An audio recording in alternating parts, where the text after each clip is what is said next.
Ya. Bagus, bagus, bagus. Ini kalau Masya ngeliat Allah. tayangan tadi jadi inget Ustadz Syam ya. Ingat aku. Kayaknya lebih Syam tepat yang bahas. Ustaz Syam ya. Kan di sini yang jomblo cuma Ustadz Syam, Oh, Masya Allah. gitu. Nah, Ustadz ini kan tadi kita sudah melihat ya ada seorang driver ojol yang berusaha untuk meyakinkan kekasihnya nih. Bukan, Nah, meyakinkan calon mertuanya. Masya Allah, karena Karena nggak kalau ada kekasihnya kekasih udah ya. yakin sama dia. Iya benar. Masya Tapi yang Allah. harus diyakinkan calon mertuanya. Calon gitu. mertuanya Ini lagi curhat. Ini lagi sekaligus Berarti curhat calonnya ini ya. Ustaz Syam ini sudah pas, cuma harus membuktikan Ya, benar. kepada Ustaz Syam Wah, lagi wah, ngasih wah, tipsnya wah. dulu. Bikin Oke, hoax nih, sebenarnya bikin udah hoax ada nih. calonnya tapi lagi dipersiapkan sama Allah ya. Masya Allah. Nah ini gimana nih Ustadz, bagaimana jadinya apabila sudah terus berusaha tapi ternyata kurang ketekunan dan kesabaran. Silakan Ustadz Syam. Bismillahirrahmanirrahim. Di dalam Al-Quran disebutkan orang-orang yang sabar itu bukan yang diam. Jadi orang-orang yang sabar itu dalam Al-Quran disebutkan وَمَا ضَعُفُوا وَمَا اسْتَكَانُوا وَاللَّهُ يُحِبُّ الصَّابِرِينَ.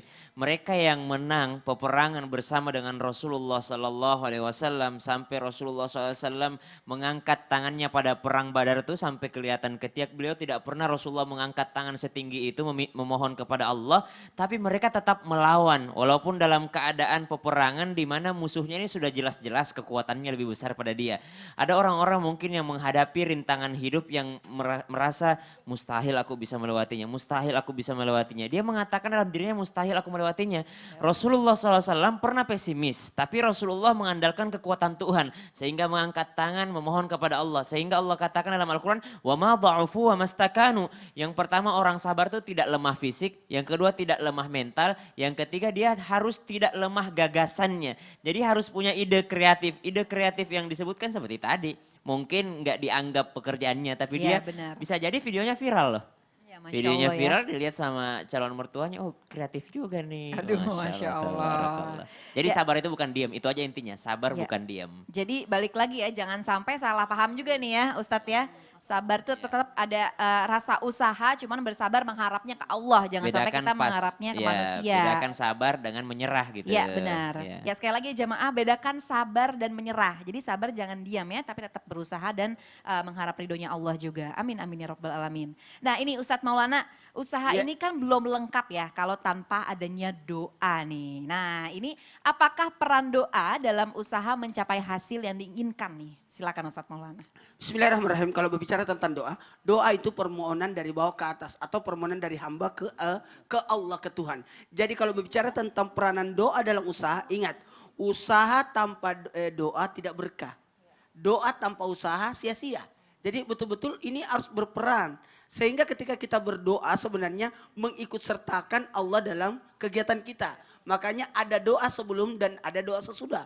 Doa sebelum itu memohon izin dan doa setelah adalah pernyataan bahwa apa yang kita lakukan adalah bukan hasil kita, tapi atas Allah, bimbingan Allah, atas keinginan Allah. Karena bisa jadi apa yang kita lakukan itu tidak diizinkan Allah. Bisa jadi tidak sesuai dengan takdir. Makanya memohon hidup untuk lebih baik, selamat di dunia dan di akhirat lewat doa itu. Karena bisa jadi baik di dunia tapi ternyata celaka di akhirat. Ini bahaya juga.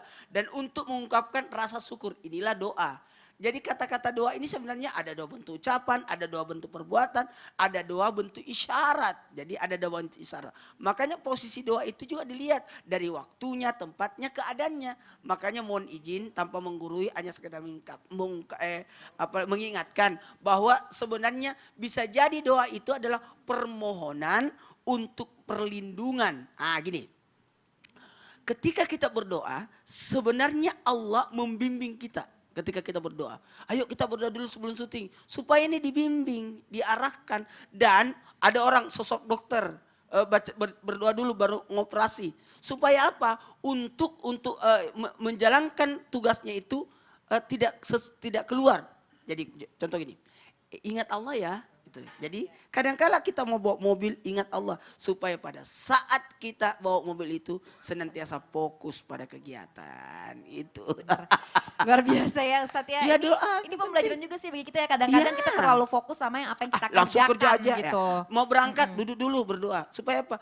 Supaya tidak ada yang ketinggalan. Iya benar Masya Allah ya jamaah sekali lagi tuh ya.